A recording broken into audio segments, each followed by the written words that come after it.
چې هغې ته د حضور پاک د معراج سفر وای.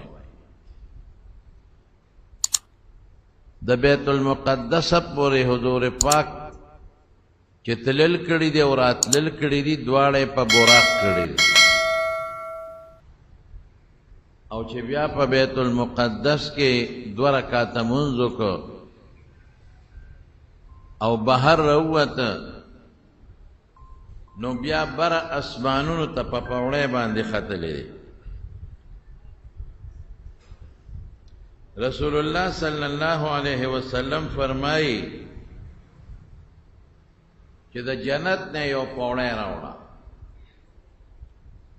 ا پوړۍ د زمرودو د یاقوتو جوړه وه، ډېره خوشخشته او مزیداره پوړۍ وه. هغې د بیت المقدس نه بهر ما ته کېښوده او زه حضرت جبریل په هغه پوړۍ باندې براوختو چې دا پوړۍ به څومره خشتی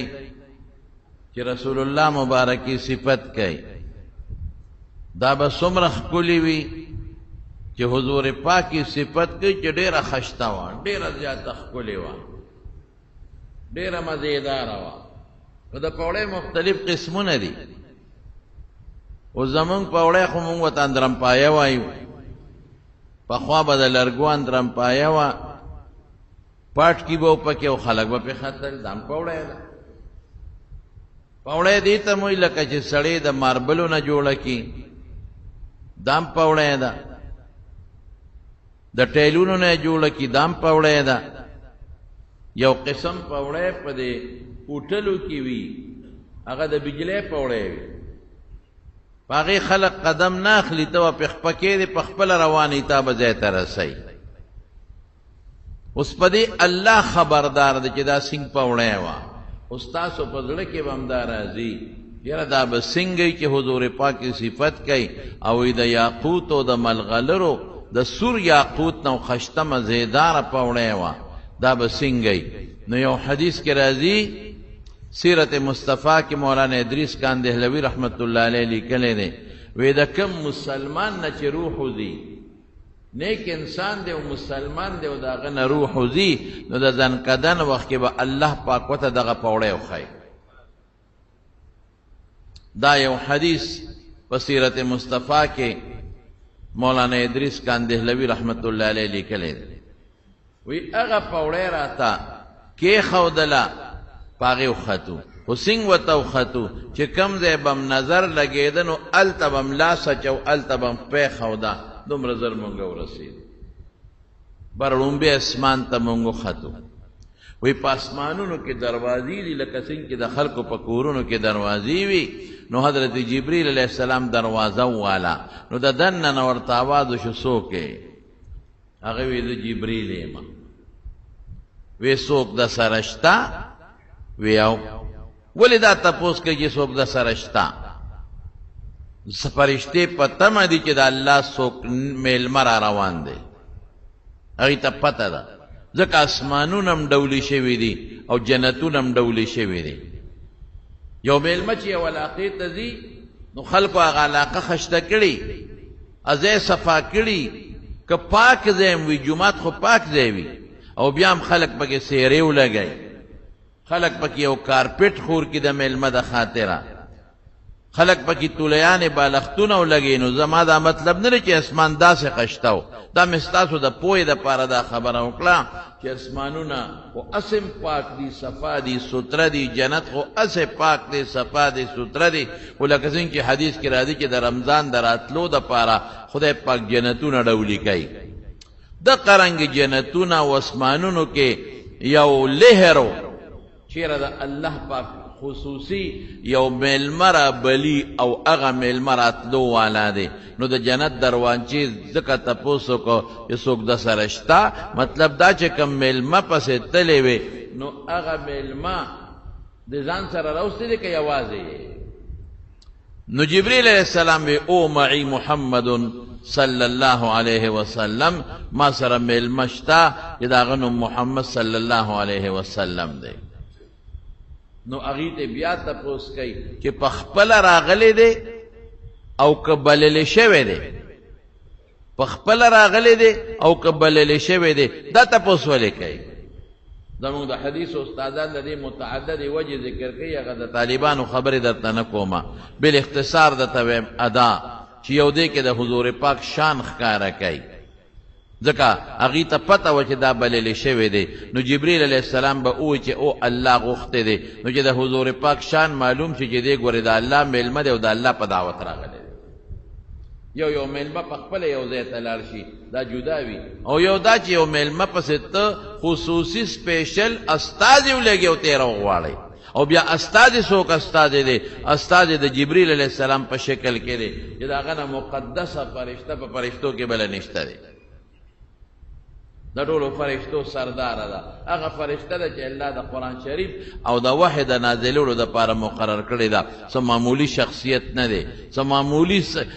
معمولي څوک نه دي بلکې ډېر لوی د الله مقرب فرشته ده او الله ته ډېره نږدې ده او د فرشتو سرداره نو چې پته ولګي چې په خپله نه دی راغلی او دویم دا چې بللی شوی دی څه مطلب چې میلمه ته خو تیارې شوی دی مونږ ته خو پته ده چې میلمه به راځي خو چې آیا په خپل خواهش راځي که الله بللی دی د دواړو میلمنو منځ کې بیا فرق وي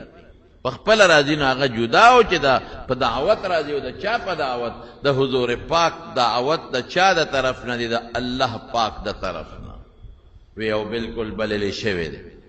نو دروازه کولاو شوه نو حضور پاک فرمایي چې دروازه کولاو شو نو په لومبي اسمان کې مې د حضرت آدم علیه السلام سره ملاقات وشو آدم علیہ السلام ما ته جبریل علیہ السلام پہ واچوا ما وی السلام علیکم ورحمت اللہ دا سوک دے وی دا آدم دے دا ټول انسانیت نیکا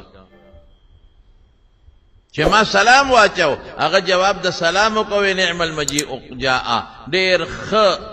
میل مراغله او بیا ما ته سوې دوه راته وکړه او بچي راته وي بچي مرحبا بالابن الصالح والولد الصالح زما ډېر ښه بچی دی او ډېر ښکلی زوی مې دی هغه ته د هرکلي او په خیر علي په بچي یاد کړه خو لیکن چې ما وکتل آدم علیه السلام ته ښي طرف ته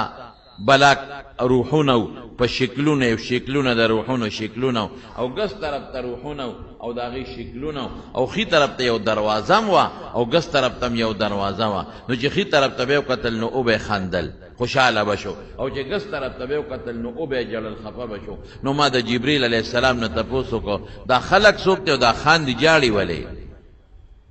وی دا ښي طرف ته د هغې بچو روحونه دي چې دا به جنت ته ځي او دا چې کومه دروازه ګوري دا د جنت دروازه ده دا د علیین دروازه ده نو دی چې دې بچو ته وګوري نو خوشحاله شي دروازې ته وګوري خوشحاله شي چې زما دا بچي په دې دروازه که خیري جنت ته ځي د بچو په خوشحالۍ نیکه خوشحالېږي او دا ګس طرف ته ستا د هغه بچي دی چې دا به دوزخ ته دی او دا مخامخ دروازه چې دا کړکۍ ده بدبویه کړکۍ د ښي طرف کړکۍ نه خوشبویي را روانه وه او د ګس طرف ته کړکۍ نه بدبویي را روانه وه دا د دوزخ کړکۍ ده دا بچي به یې دوزخ ته دي نو چې دی د خپلو بچو ته وګوري نو دی خفه شي چې زما خو نوسي دي که نه په نوسو خلک خفه کېږي دا به په دې کړکۍ دوزخ ته دي دا د آدم علیه السلام همیشه نه دی دا یو جلک ورته خدای پاک وښو مخکې آدم علیه السلام په بیت المقدس کې ولید او دلته ولید صرف یو جلک لږ سات کې ورته الله پاک دا منظر وښو د آدم علیه السلام او اشاره یې ورکړه چې د آدم علیه السلام بعضې بچي به جنت ته ځي او بعضې به یې دوزخ ته ځي دغه ځای نه لاړم دویم اسمان ته همقسې سوال او جواب وشو څوک یې دروازه ووهله او دم په پوړی روان یم په پوړی خیجم مې جبریل یم یوازې که څوک د سره دي نه ما سره معي محمد صلی الله علیه وسلم په خپله راغلی دی که را بللی شوی دی نه بللی شوی دی دروازه کولاو شوه چې کولاو شوه نو په دویم اسمان کې به د حضرت عیسی علیه السلام او د حضرت یحیی علیه السلام سره ملاقات وشو د ترورې بچي دا چې د عیسی علیه السلام مور د یحیی علیه السلام د ترور لور وه یعنی څه مطلب شو؟ د عیسی علیه السلام د یحیی علیه السلام د ترور د لور زوی او یحیی علیه السلام د عیسی علیه السلام د مور د ترور زوی کېده، میندې خویندې وې. خو خلک د ترور نوسیت هم د ترور زوی وایي، د ترورۍ بچي دواړه ناست وو. هغې سره ملاقات شو، حضور پاک په سلام واچو، هغې جواب ورکړ او مرحبا بالاخ الصالح لفظ یې ورته ووایي والنبي الصالح. ډېر پاک او ډېر برګزیده او ډېر لوی بچی او رور او پیغمبر ته زموږ سلام. هغې نه پس دریم اسمان ته وختلو، مغه سوال له جواب وشو. په دریم اسمان کې د حضرت یوسف علیه السلام سره ملاقات وشو، هغه سلام سلام کلام وشو، هم ورته وایي مرحبا بالاخ الصالح والنبي الصالح. ستړي مشئ، په خیر راغلې. هغه پیغمبر چې هغه صالح دی، صالح معنا خشته ښکلی، صالح نیک ته م وایي، او صالح دې ته م وایي چې په چا تکلیف نی، په چا هر وخت خوشحالی. نم صالحا، قبر کې چې څوک کېږي او نیکي ورته وایي نم صالحا، یعنی ته د عذاب نه محفوظ یې، د تکلیف نه بچې. نو صلاح ډېرې معنی لري. خیر دلته څه معنا به وکړو چې ته ډېر پاک یې، برګزیده یې، لوی شخصیت یې، خوشحاله. الله ملاقات له روان وی چې یوسف علیه السلام ته مې وکتل، رسول الله مبارک فرمایي د ټولې دنیا د مخلوق نیم حسن خدای ورکړی، خشته او ډېر. دغه ځای نه لاړم بیا څلورم اسمان ته،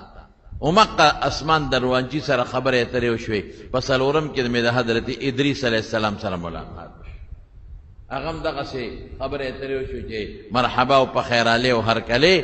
هغه وشو. او ما ته نبی صالح وویو، رور یې راته ووی. پنځم اسمان کې بیا چې او ختم، نو د حضرت هارون علیه السلام سره ملاقات شو. په شپږم اسمان کې د حضرت موسی علیه السلام سره ملاقات شو، او په اووم اسمان کې د حضرت ابراهیم علیه السلام سره ملاقات شو. دا پیغمبران چې په حضور پاک ته، نو دا په بیت المقدس کې، بلکې موسی علیه السلام یې په لاره په قبر کې م لیدلی دی چې قبر کې م اولتې مونځ یې کاو. نو بعضې حضرات علما لیکي چې الله قادر دی یو وخت بنده یو ځای وي، بل وخت بل ځای ته بوځي، هېڅ مشکله نه ده. یو وخت یو بنده یو ځای کې وي، هم هغه بنده خدای پاک بل ځای ته بوځي. او یا دا د دوی روحونه چې الله ولا شکلونه ورکړل، او یا بعضې علما وایي صور مثالي ورته وایي.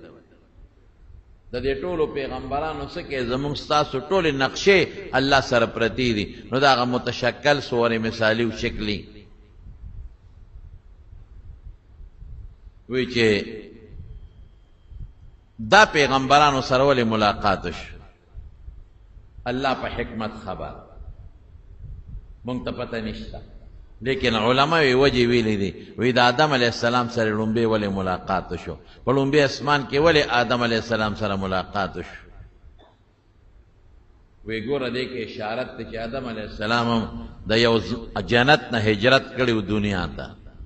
یو سفر یې کړی، نو حضور پاک ته هم دې اشارت ورکوي چې ته به هم د یو ځای نه بل ځای ته هجرت وکړې، یو علاقه به پرېږدې او بل خوا به ځې. او چې کوم علاقې ته لاړ شي، آدم علیه السلام چې څنګه دنیا ته راغی نو ځمکه ته آباده شوه، نو هغه چې کوم وطن ته ته هجرت وکړې نو به هم الله په قرآن او په دین آبادوي. او په دویم کې د عیسی او د یحیی علیهم السلام سره ملاقاتونه وشو. ولې؟ ځکه د حضور پاک نږدې دور د عیسی او د یحیی سره دی. د یحیی او د عیسی علیه السلام او د حضور پاک په منځ کې بل پیغمبر نه دی تېر شوی، دا نږدې دوا. او حضرت عیسی علیه السلام د ټولې ځمکې لګیا دی او سفرونه یې کړي دي. حضور پاک ته اشاره ورکوي چې ته به هم داسې سفرونه کې. او حضرت یحیی علیه السلام باندې د دین دپاره وینې تتوی شوې ده، حلال شوې دی، وینې به نه تویږي، دا اشاره شو.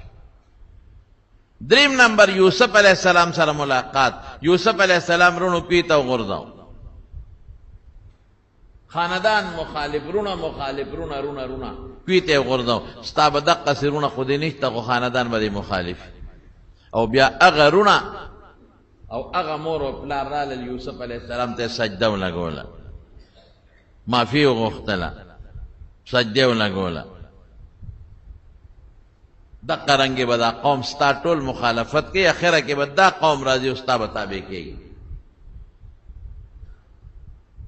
څلورم کې د ادریس علیہ السلام سره ولې ملاقات وکړو؟ لومبی خط ادریس علیہ السلام لیکلی و،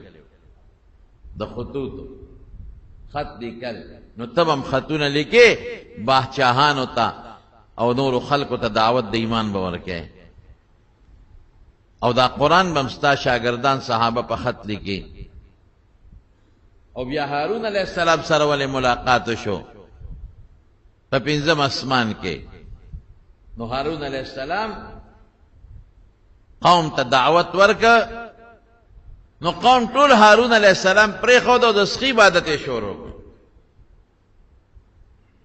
دې په دې پرېښود او د سخي عبادت یې شروع کړ. اشارت دې ته ورکړي چې ته به دین حقه بیانې او خلک به د بوتانو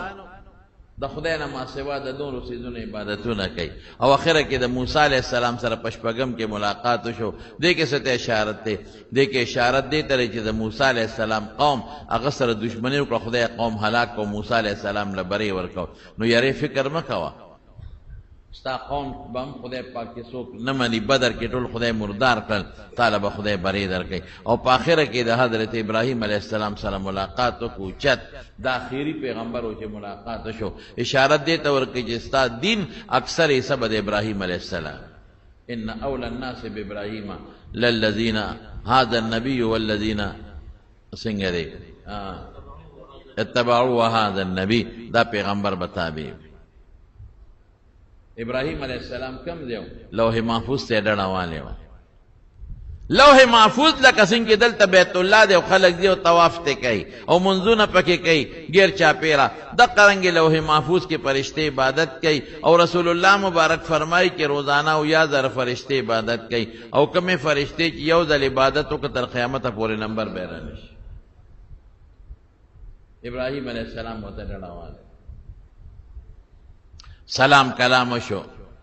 مرحبا بالنبی الصالح والابن الصالح، امر توي پیغمبر صالح برگزیدہ. او زما بچی ځکه نبی علیہ السلام نکاح ابراهیم علیہ السلام، سلام کلام شو. په خیر علی شو. دا هغه ځای نه پس د اووم اسمان دی. ما بیا هلته سدر منتهی ولیدله. سدر منتهی په اووم اسمان کې یو اونه ده، هلته لاړو. او هغه اونه د اووم اسمان نه بره اتم اسمان ته تللې ده، دونه غټه ده. او څانګې په اتم اسمان کې خورېږي. خو ډېره زیاته خشته وه، ډېره ښکلې اونه وه، ډېره مزېداره، پاڼې هم ډېرې خشته وې. او د سرو زرو د سپینو زرو پتنګانو پکې پړقار کوه. اوس هم بعضې خلک دي دا اونی، نو هغې ته دا بلفونه ملفونه پکې لګولي او د شپې دا پړقار کوي، چراغان غوندې وي. خو دا خو د بندري د الله سره څه کمې دی، داسې پړقار پړوقي او ډېره خشته اونه وه، ډېره مزېداره اونه. دا هغه اونه ده چې د دنیا څومره مخلوق دی دقه ځای پورې دي بره نشي تللی.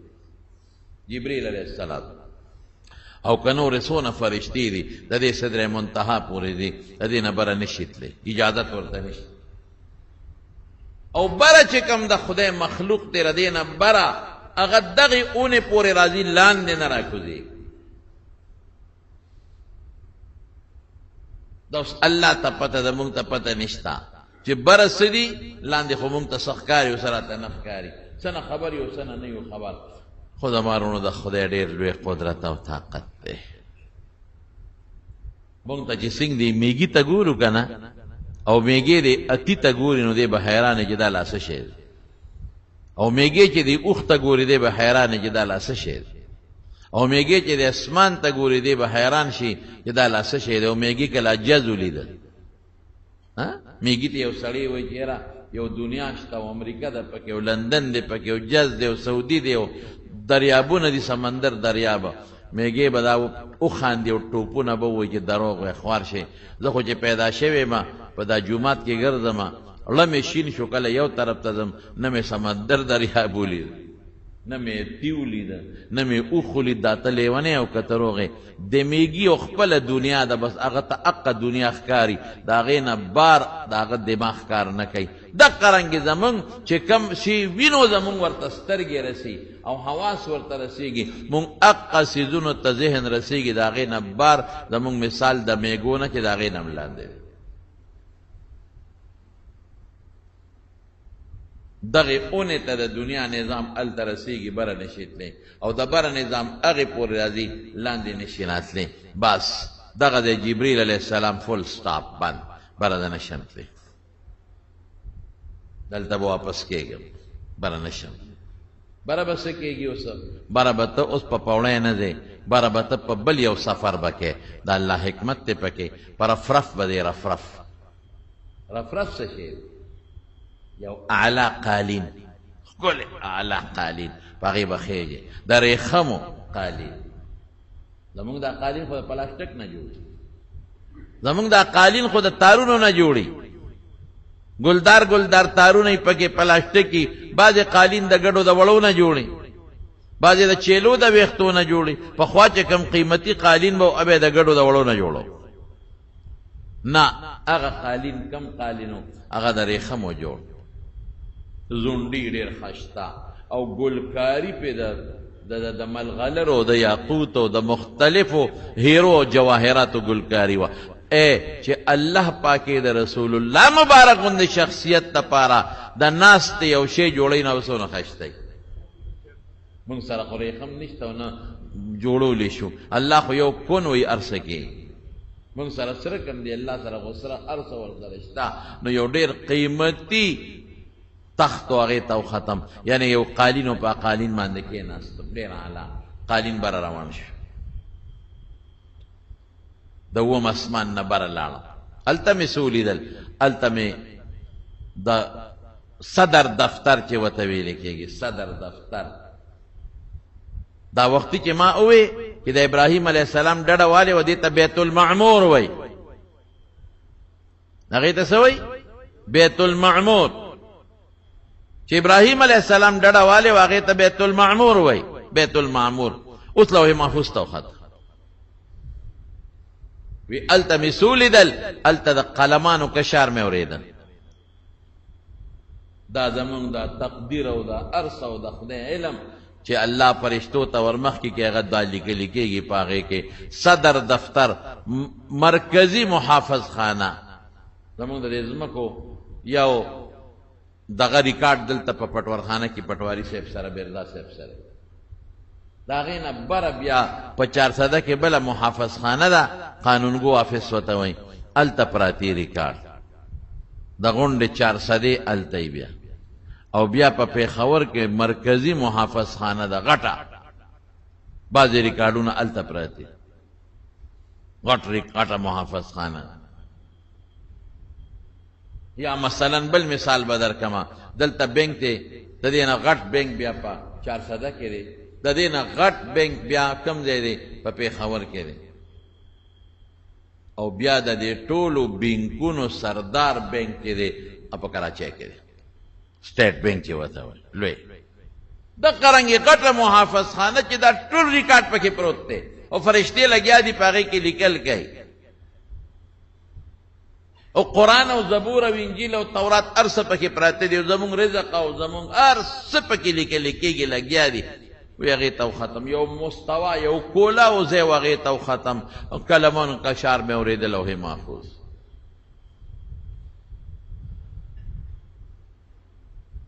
سدرة المنتهى عنده جنة المأوى جنة المأوى ته لاړم امې ولیدل او د قلمونو کشار مې واورېدل او د هغې نه پس مې څه وکړل چېرته لاړم د رب العالمین سره ملاقات مې وکړ الله سره ملاقات شو اوس په دې کې هېڅ اختلاف د علماو نشته ټول په دې متفق دي، ټول صحابه او ټول چې د الله پاک د رسول الله صلی الله علیه وسلم سره د رسول الله مبارک د الله پاک سره ملاقات شوی دی، ملاقات شوی لیکن څه هیڅ خبره نشته په دې کې. دومره احادیث دي، دومره احادیث چې هغه تقریبا اخبار احاد دي، خو په طریقه د ما به الاشتراک تواتر ته رسېږي. البته یو څیز کې اختلاف شته، دا چې آیا الله لیدلی دی او کې نه دی لیدلی، رؤیت چې ورته وایي. په شمېر یو څو صحابه وایي چې نه لیدل نه دي شوی، لیکن اکثر صحابه ټول وایي چې نه لیدل شوی. حضرت عبداللہ ابن عباس رضی اللہ عنہ دا حضور پاک لنقل کئی وی رأیتو ربی عز وجل قل رب میں اولید ملاقات دا سی ملاقات نہیں لکا ملاقات نا اومی لیدا، دا سی لیدل نه لکا جی منتاسو کو زمونږ لیدل خدای چې لکه دا سړی سور دی او سپین دی او غوږونه څنګه دي او قد و قامت یې څنګه دی او ملی څنګه ده او لاسونه څنګه دي. نه لا تدرکه الابصار، ادراک داسې نه، ادراک او رؤیت کې فرق داسې نه دی. او لیدل خو کېږي دا برجی وینم، هغه ځای وینم، هغه ځای وینم، هغه ځای وینم، یو دا وینم لکه چې خوا کې نږدې دی او پوره نظر ارسو.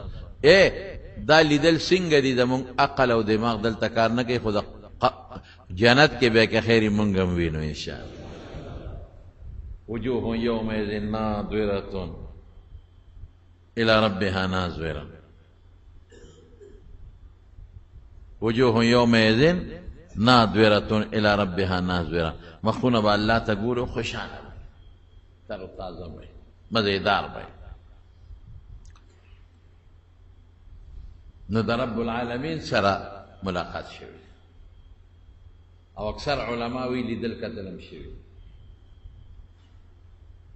نو چې څنګه الته الله له ورسېده، جبریل خو لاندې پاتې شوی او الله ته ورسېد، نو رسول الله مبارک فوراً په سجده پرېوت او سجده کې الله پاک ته تحفه ورکوي. اوس تحفې ته خو خدای محتاج نه دی، تحفې ته خو زه محتاج یم چې ماله مثلا څوک چې یو شي ته میجتي جامو ته یا پیزار ته یا ډوډۍ ته یا ترکارۍ ته یا غوښې ته ماله څوک راوړي، زه د ورته محتاج یم. الله څه محتاج؟ نه نه نه، دا بل شی دی، مونږ ورته تحفه وایو، دا بل شی دی. دا هغه شی ورکوي الله ته چې هغه الله سره نشته، هغه الله سره نشته. څه شی دی؟ هغه عاجزي ده. الله دا عاجزۍ تحفه مې در راوړې ده. التحیات لله والصلوات والطیبات، الله عبادت والا تحفه مې راوړې ده. او کم عبادت والا تحفه؟ مالی عبادت، دا تعالی دی بل چاله نه دی. بدنی عبادت، دا تعالی دی الله بل چاله نه دی. قولی عبادت، د جبه عبادت، دا تعالی دی بل چاله نه دی.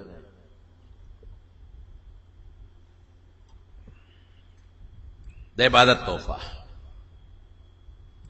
الله خو عبادت نه کوي کنه، عبادت خو مونږ کو، عابد خو زیم، الله خو معبود دی. ناشنا تحفه ده. بلکې یو حدیث کې راځي چې الله د رسول الله مبارک نه تپوس وکړ چې صفتونه دې ډېر دي، خو ستا په دې ټولو صفتونو کې کم صفت خوښ دی؟ ملاقات ته کنه، ستا صفتونه خو ډېر دي، د حضور پاک خو ډېر صفتونه دي، خو کم صفت ته پکې خوښ دی؟ رسول الله مبارک او فرمایل پروردگار زما عبدیت والا صفت خوښ دی چې دستا بندگی وکړي. زمون کم صفت خوښ دی؟ زمون کبر چې لوی وکړم، زما دا صفت خوښ دی زمون چې زه کبرجن شم، زه ځان لوی وګڼم او بل سپک وګڼم، زه ځان پسې خپې راکاږم، زما دا صفت خوښ. رسول الله مبارک سوی دما عبدیت والا صفت وقت اللہ جس عبادت حکم ذکر ہو اللہ قرآن شریف کی فرمائی سبحان الذی اوحا بعبده لیلا خپل بندے بوتے لے عبدیت دا ډېر بهترین صفت ده د حضور پاک ہو شریف او بهترین بل صفت رسالت ته خدای پیغمبري ورکړی دا نبوت ته خدای نبوت ورکړی خاتم النبیین دی د ټولو پیغمبران و آخر الانبیاء د خود پیغمبر مبارک ډېر خشته او ډېر مزیدار او ښکلي صفتونه دي بشیر النذیر دی بالمؤمنین رؤوف الرحیم الله فرمایي ښکلي صفتونه هاشمی قریشی خشته صفتونه لیکن په ټولو کې چې رسول الله مبارک ځان له کوم صفت خوښوي هغه کم یو دی عبدیت بنده د خدای اللہ ذکر دلتا ہوئی سبحان الذی اغذات ہر عیب نہ پاک دے اس عیب پکی نشتا اسرا بعبده کہ دشپے بو تخپل بندہ بندہ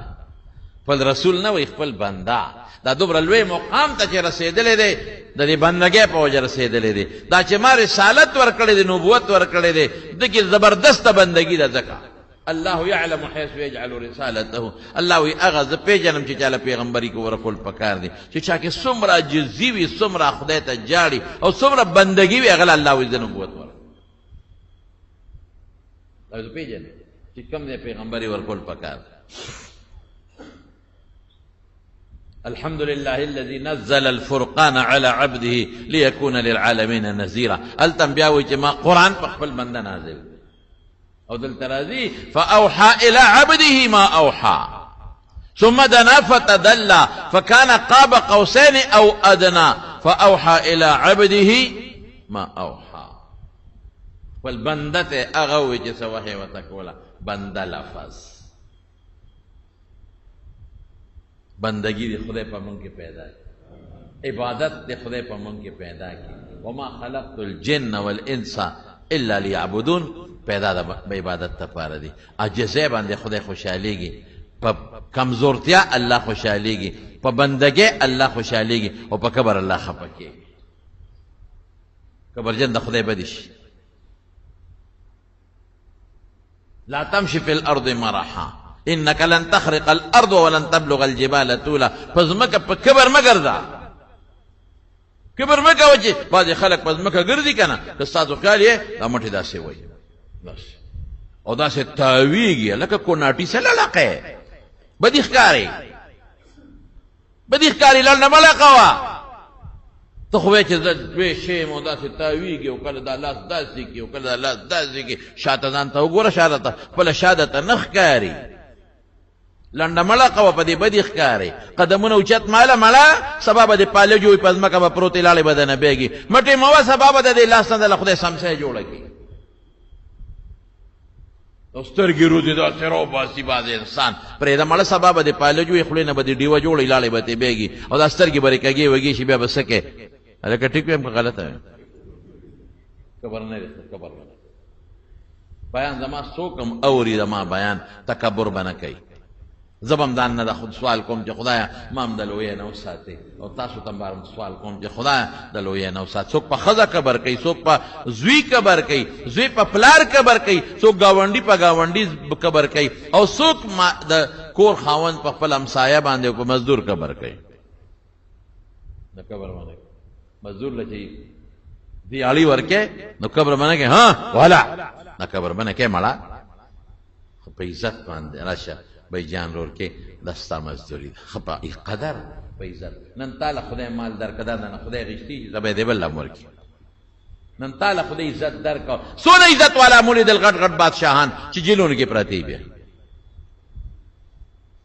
سمرا غٹ غٹ خلق مولی دل چی پکٹ کے پراتی منگ لراشی جی بابا تمہیں دواو کا بس جم خدای دے جوڑ کے نا جوڑے دو نا دے بد دواو کا سو کا وہی خونا شرمی گی مطلب یہ کہ خدای پاکے زر قبر تا ورسائے خدای پہ رحم کی حالکہ بابا تا دو کا مینا حکم ہاں بابا تا دو کا کہ خدای پہ رحم کی رحم نو بابا باندے خدای رحم سمانا که موږ دعا وکړو چې خدای جوړ کړي، نه نه جي جوړېدو والا نه دی. خدای رحم دا چې درې خدای د ځمکې تل ته ور دننه کړي. دا هغه بابا و چې دلته به یې مټې والې او ټوپونه به یې وال، یا چې په تخته پروت یو بل یې لمبی. څه دی شو هغه زور، څه دی شو هغه طاقت. او چې ځمکه کې پرېوځي او چینجي پې ونښلي او خېټه یې وپړسېږي او لحد مکمل ډک شي، دومره خېټه او دومره کلمې او لاسونه خپې وپړسېږي چې لحد مکمل لبریز شي او ډک شي او یو بړق ناري کې دا خېټه یې وچوي. دغه ویډیو پکار ده چې د مخلوق ته وښودلی شي. د کبر جرت څومره کبر مونږ کوو، مړه مونږ به څه باندې کبر وکړو. اوله نطفة واخره جیفة وفيما بينهما حامل للعاذرة. رومبې څه شی نطفه، اخیری څه شی دی درنګه، میانس کې خېټه کې څه پراته دي د غولو بوجه. دا شکر دی چې ډیران په خېټو کې ګرځو چې بویې بار نه روزي، او که معمولی غوندې لږ بین روزي څومره خلک سپېمې بیا پټې کړي، څومره سپېمې پټې کړي. قبر نه الله سره خایېږي چې نه ولا بیماری راځي، نه تکلیف راځي، نه مرګ راځي، نه چاته محتاج دی، نه ډاکټر ته، نه حکیم ته، نه بچو ته، نه ښځې ته. هر وخت موجود دی، هر ځای کې د الله علم او د الله د خپل شان سره مناسب وجود، او هر څوک ورته محتاج دی، او دغه ذات چاته محتاج دی. دغه محتاج دی. الکبریا و ردائی، لوی زما صادر دی، زما جامه ده. الله پاک فرمائی او چې څوک ما سره زما په جامه کې جګړه کوي وی ذلیل به کم. منځ را باندې پس پرس کا چې ته دروازه سو کرت په بیم کېږي او ټیټېږي الله تا، او دا تندې خدای ته لګي. قبر بنه کړ، لوی بنه کړ. دا الله نه بسوالم کو عبدیت او بندگی. نو سوی التحیات لله والصلوات والطیبات. الله وتسوي السلام عليك أيها النبي ورحمة الله وبركاته. السلام عليك أيها النبي. بس تعبدي بعبديت خوشاله او د دې په برکت تعالی ما نبوت درکړي. زما رحمت او برکتونه دي. بس رسول الله مبارک دعا وشوه، ځان تم دعا کوي خپل السلام علینا وما او پدا ګناهګار امت وعلى عباد الله الصالحین. دا الله پټولو نیکانو بندگانو له الله ستاسو سلام. فرشتي پکې आवाज کوي اشهد ان لا اله الا الله واشهد ان محمدا عبده وعبده ورسوله. دا خبر معراج کی وشولې چونکه منځ د الله سره د مسلمان یو رازداری ده، یو پټ معراج دی، یو رازداری ده. نو دا الفاظ الله په منځ کې شامل کړل. رسول الله صلی الله علیه وسلم اوس الله یو څو توفیق ورکوي. څه ولا ورکوي؟ یو خو ولا 50 منځونه ورکړل. 50 حضور پاک خوشحاله دی، ځکه موږ خو الله سره مناجات دی، خوشحاله دی، په خوشحاله را روان دی. چې لاندې راکوز شو موسی علیه السلام ورته وایي الله څه درکړل؟ وایي 50 منځونه زما په امت فرض کړل. وایي دا ډېر دي، ګورې زما په امت 2 منځونه ونی شو کولی، ملی ورته ماته وه. اله ارجع الی ربک فسأله التخفیف، واپس شه او د الله نه اسانتیا وغواړه. نو لاړ. نو الله ته درخواست وکړه چې الله دا زما امت باندې لږ کم شي دا منځونه. وی ښه 15 کم شو. بیا راغی موسی علیه السلام له او ته بیا وایي چې زما په امت 2 نه شو کولی، ستا امت به 45 څنګه وکړي، واپس شه. بیا الله تا وراتبه اخره کې 15 پاتې شو. بیا ورته موسی علیه السلام وی لاړ شه، دام ډېر دی. السلف التخفیف ته اسانتیا غواړم. رسول الله مبارک او فرمایل انی استحیت ربی الله نه حیا راځي، ځکه 15 کمیږي نو خو 15 پاتې شو. نه چې خدا مطلب چې دا 15 رانه غونډ لر کا ایمال حیا راځي الله د طرف نه आवाज شو انه لا يبدل القول لدي دما خبره نه بدلېږي کوه 15 ما سره به لیکل کېږي 50 ستا امت بلکې لیکي پنځونه 15 کوي ما سره به څو لیکل کېږي 50 موږ دلته 15 منځونه کوو ملا اعلی کې بره په لوح محفوظ کې 50 لیکل کېږي د خدای رحم سبقت رحمتي غضبي کنه نو یو 15 منځونه ورکړی شو دویم څه ورکړی شو دویم د سورة بقره دا اخیری امن الرسول بما انزل الیه من ربه والمؤمنون كل آمن بالله وملائكته وكتبه ورسله واليوم الآخر انسنگدي لا نفرق بين أحد من رسله كل آمن بالله وملائكته وكتبه ورسله لا نفرق بين أحد من رسله وقالوا سمعنا وأطعنا غفرانك ربنا وإليك المصير لا يكلف الله نفسا إلا وسعها لها ما كسبت وعليها ما اكتسبت ربنا لا تؤاخذنا إن نسينا واخطأنا ربنا ولا تحمل علينا إسرا كما حملته على الذين من قبلنا ربنا ولا تحملنا ما لا طاقة لنا به واعف عنا واغفر لنا وارحمنا أنت مولانا فانصرنا على القوم الكافرين داور دې باندې لوی تفصیل دی راته نه وایم یو د عقیدې سره تعلق لري او دویم د امت نه ډېر سخت د بوجونو ختمېدو یو انعامات دي پکې او درېمې ونه څه ورکړل درېم دا چې ستا امت شرک نه کوي که نه شرک ستا امت چې شرک نه کوي جنت ته به ځي شرک خطرناکه ګناه که چرته دا واړه ګناهونه کوي دا به ته معاف کوم څه بې صیبه معاف کوم په تکلیف په بیماری په منځونو په روجو د جمعې په منځ په او د سونو په لمبلو په دې به ختمو او که غټه ګناه کړي په توبه به ورته معاف کوم او که پردي حقونه او د خدای حق به پوری وي سزا به ورکوم خو همیشه به دوزخ کې نه ساتم بیا به وباس او د دې نه علاوه دام ورکړی شو او یو څو څیزونه ورته ذکر کړي ستا د امت یو څو خصوصیتونه دي یو اسلام دی دا خو بنیادی چیز دی یو هجرت دی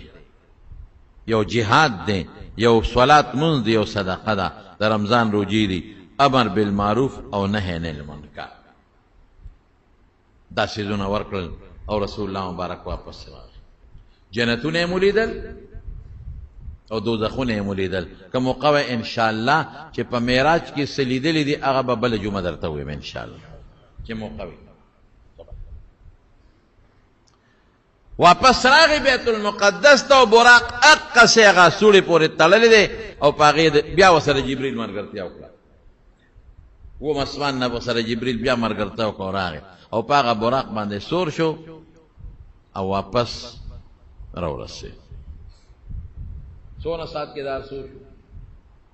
څونه ساعت کې حضور پاک فرمایي چې واپس رالم چې د بسترې نه پاسېدم ګرمه وه چې رالم هغسې ګرمه ولا یخه شوې نه وه او زنجیر هغه کړو والا زنجیر و چې تلم نو زنجیر مې راوغورځاو نو چې واپس رالم نو هغه زنجیر لا په ځای ودرېدلی نو دومره لږ ساعت کې دا رسو شو سبحان الذي اسرى بعبده لیلا ولې راغی دلته اسرا خو وي زموږ علما وي طالبان د شپې تلل وي دې کې اشارت دی ته چې د شپې په یو معمولي غوندې سکې وي دا تنوین نه تنکیر او تقلیل طالبان پې پوهېږي په یو معمولي سکې دا ټول سفر شوی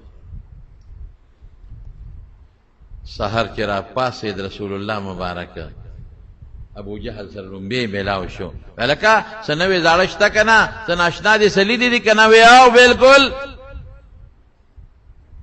وی څه ناشنا دي وی بیگا بیت المقدس ته تلم بلک سات کې بیا راغلی ما ابو جهل ورته رښتیا وی او وی د خلکو مخ کې به وی او بس ابو جهل خوشاله وکنه چې د خلکو مخ کې وی دا څوک مانی خلک یې ورته راغونډ کړل چې راغونډ یې کړل وی راشه که نن خو دې بل څه وی وی څه وی وی چې د شپې په لږ ساعت کې بیت المقدس ته تلیم واپس راغلی نو خلک خو ټوقیانې ټوکې ټقالې کوي خندا کوي حضور پاک پورې وی ته تللی وی بېګا وی ته به مونږ ته دا ووایې چې د بیت او داسې خلک وو چې هغوی شام ته تللي وو پکې ناست وو په عربو کې د بیت المقدس د جومات څو دروازې ده جومات د ښار نه کم طرف ته دی ښار څنګه دی مونږ ته به دا لویې که نه خو ته بېګا تلې تاسو نه تپوس کوو تاسو خو زمونږ د جومات کې ناست یې د جمعې منځونه کوې که نه او که تاسو نه تپوس کوئ زمونږ په جومات کې بره څو دغه دي دا تیرونه دي تاسو ته پته لګ نه تا خو چې یو شي سره خلکو سوچي نو بیا پته ورته خو زمونږ په دې چارسده کې یو ښځه وه هغې ښځې کوټه جوړه کړه او په کوټه چا قبضه وکړه ودناسې په کوټه چا قبضه وکړه ښځه لاړه عدالت ته جج له یو جج له لاړه د هغه غاصب چا چې د کوټه نیولې وه د هغه وکیلو نو پخوا به د وکیلانو د قولې والي پټکي به یې والي اوس هم بعضې خلک والي دا قولې نو هغه وکیل په ښځه جرح وکړه وی ترور یا خورې دا کوټه ستا ده وی یو وی تا جوړه کړې ده یو وکیل صاحب ما جوړه کړې په ګیلکارانو په خپله خو نه وی ستا د کوټې کې څو لاړې دي څو برګې دي ښځې ورته وی چې وکیل صاحب ما ته خو د برګو پته نه لګي ما خو په خپله نه ده جوړه کړې په ګیلکار او چې مې جوړه کړه دې ظالم رانه نیولې ده نو ما ته خو یې لاړې نه دي معلوم ما ته خو یې برګې نه دي معلوم یاره وکیل صاحب تا نه یې ورته تپوس کړو وی دا کوټه خو ما په ژوند کې یو ځل جوړه کړې ده او یو ځل چېته ورننه او ته یې رانه نیولې ده او دا پټکې ته هر سهار وې او ماښام یې سپړې او بیا هر سهار وې ماښام یې سپړې ستا د پټکي څو واله دي بس د وکیل په خوله کې لاړې وچې شوې نو دا خو ته روزانه وې دا پټکې څو واله دي